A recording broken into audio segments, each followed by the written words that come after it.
We were so excited to be able to have a house that we can call our own, have their own space, their own room, do what we want to do, make as much noise as you want to make. You know, my daughter plays outside pretty much every day. We have a deck that she can go out and play on, so she gets a lot of good outdoor time. I didn't have that before.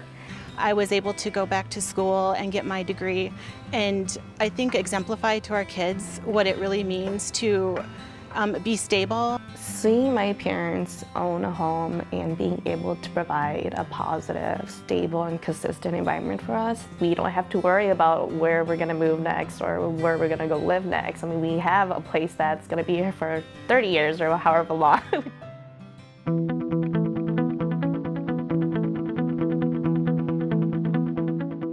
Across the state of Minnesota, there are 550,000 families that are cost burdened by the amount that they're paying every month for their mortgage or for their rent.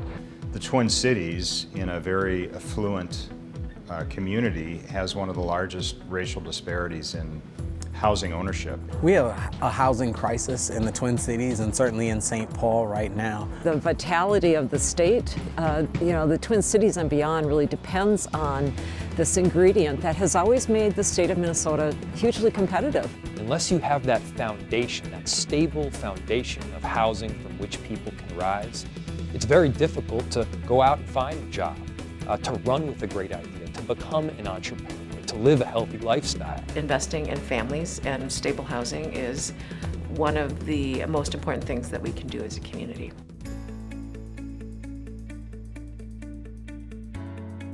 Well, Habitat doing 50 homes a year is incredible work, and it's so important for those families.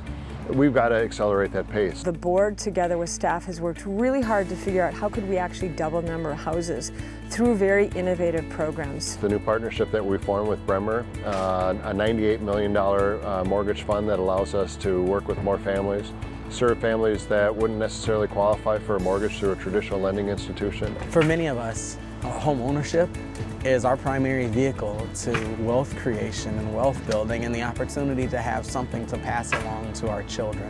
Then to be able to get in a position to pass it on to my grandkids since my daughters have their own house. And my grandson is excited about it.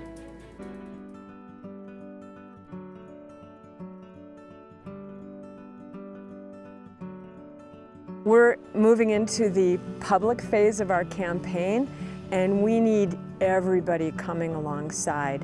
Well, that's the beautiful thing about Habitat is there are so many ways to enter and get involved. They can get involved through volunteering on a build site like we're doing today.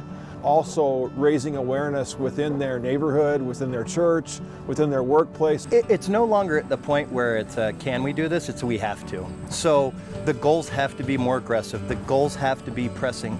Yeah, we got a lot of work ahead of us, but I think everybody's excited about it, and quite frankly, I think this is a campaign that's really going to resonate in our community.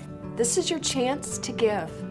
This is your chance to give big, to give more than you'd planned on giving.